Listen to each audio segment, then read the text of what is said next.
আমার ভাইয়েরা, বন্ধুরা, আল্লাহ রাব্বুল আলামিন জানায়া দিলেন ইমানদারেরা সফল। আমার ভাইয়েরা, মুসনাদে আহমদের বর্ণনায় এসেছে, মুসনাদে আহমদের বর্ণনা তাফসীর ইবনে কাসিরের মধ্যে এসেছে, ৫ম খণ্ড ৪৫৯ নম্বর পৃষ্ঠার মধ্যে হযরত উমর বিন খাত্তাব রাদিয়াল্লাহু তাআলা আনহু বর্ণনা করেন, সূরাতুল মুমিনুন যখন নাজিল হতে লাগলো, হযরত উমর রাদিয়াল্লাহু তাআলা আনহু বলেন, কানা ইদা নুজিলা আলা রাসূলিল্লাহি সাল্লাল্লাহু আলাইহি ওয়াসাল্লাম আল ওয়াহী, আল্লাহর নবীর কাছে যখন ওয়াহী নাজিল হতো, ইউসমাউ ইনদা ওয়াজহিহি কাদাফিন নাহাল, আল্লাহর নবীর চেহারা মুবারকের কাছে মৌমাছির গুঞ্জনের ন্যায় গুনগুন গুনগুনে করে মৌমাছির গুনগুন আওয়াজ শোনা যেত। সুবহানাল্লাহ। হযরত উমর রাদিয়াল্লাহু তাআলা আনহু বলেন, এই দৃশ্য যখন দেখলাম, ফালাবিসনা সাআব, আমরা কিছুটা সময় রহমাতুল্লিল আলামিনের পাশে অবস্থান করলাম, আমরা আল্লাহর নবীর কাছে বসে গেলাম। ফাস্তাকবালাল কিবলা, আল্লাহর নবীজি চেহারা মুবারক বাইতুল্লাহর দিকে ঘুরালেন, কিবলামুখী করলেন। ওয়ারাফা ইয়াদাইহি, দুইটা হাত মুবারক আকাশের দিকে উত্তোলন করলেন, আর আল্লাহ রাব্বুল আলামিনের কাছে বলা শুরু করলেন, আল্লাহুম্মা জিদনা ওয়ালা তানকুসনা ওয়া আকরিমনা ওয়ালা তুহিন্না ওয়া আতিনা ওয়ালা তাহরিমনা ওয়া আথিরনা ওয়ালা তুথির আলাইনা ওয়া আরদ আন্না ওয়া আরদিনা। আল্লাহু আকবার।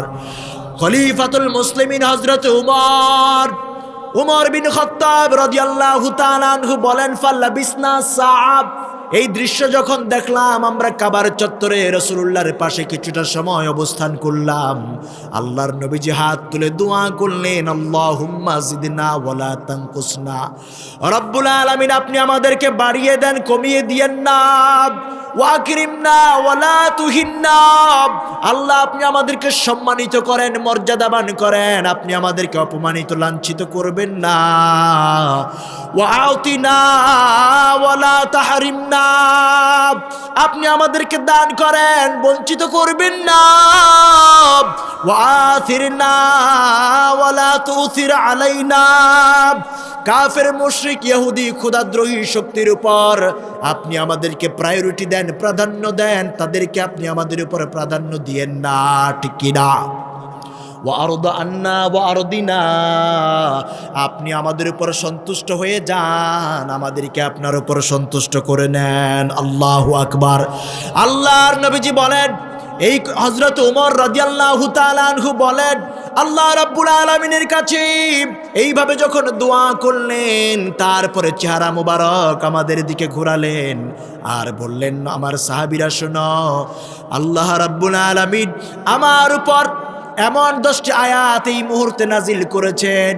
লাকাদ উনজিলাত আলাইয়া আশরু আয়াত, আমার উপর এমন 10টি আয়াত আল্লাহ পাক নাজিল করে দিয়েছেন। মান আকামাহুন্না দাখালাল জান্নাত, এই 10টি আয়াতের মানদণ্ডে, এই 10টা আয়াত যে ব্যক্তি তার জীবনে, ব্যক্তি জীবনে, পারিবারিক জীবনে, সামাজিক জীবনে, রাষ্ট্রীয় জীবনে, জীবনের রান্নাঘর থেকে পার্লামেন্ট পর্যন্ত যার যার অবস্থানে যে ব্যক্তি 10টা আয়াতের রঙে নিজেকে রাঙিয়ে নিতে পারবে, দাখালাল জান্নাহ, এই মানুষটা জান্নাতি। আল্লাহু আকবার। এই কথা বলেছেন কে? রহমাতুল্লিল আলামিন বলেছেন, এই পৃথিবীর সব থেকে সর্বশ্রেষ্ঠ সত্যবাদী বক্তা, সত্যবাদী নেতা, সত্যবাদী ঘোষক এই ঘোষণা দিয়েছেন। এই 10টা আয়াতের মধ্যে 7টা গুণ আছে, এই 7টি গুণে, এই 10টি আয়াতের মানদণ্ডে যে ব্যক্তি নিজেকে রাঙিয়ে নিতে পারবে, ফাদাখালাল জান্নাহ, he will enter to the paradise, ওই লোকটা জান্নাতি হয়ে যাবে, জান্নাতে প্রবেশ করবে। আল্লাহু আকবার বলেন।